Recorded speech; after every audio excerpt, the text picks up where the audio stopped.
మా ఊరి గ్రామ దేవత అయిన పల్లాలమ్మ తల్లికి సెలమారులు తీసుకొస్తున్నారు.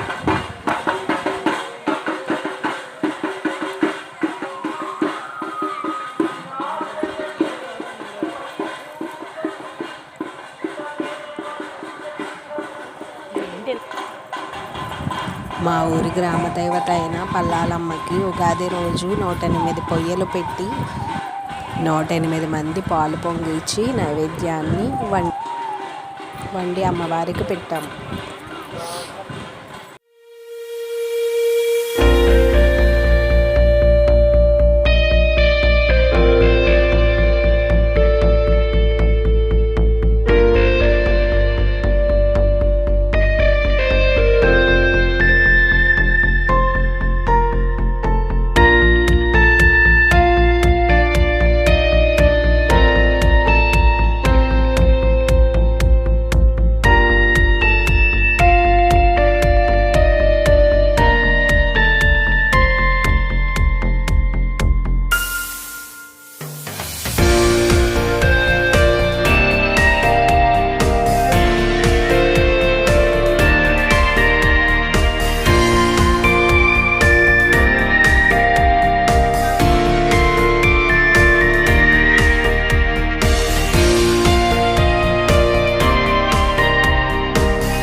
అమ్మవారికి 108 బిందెలు నీళ్లు పోస్తున్నారు.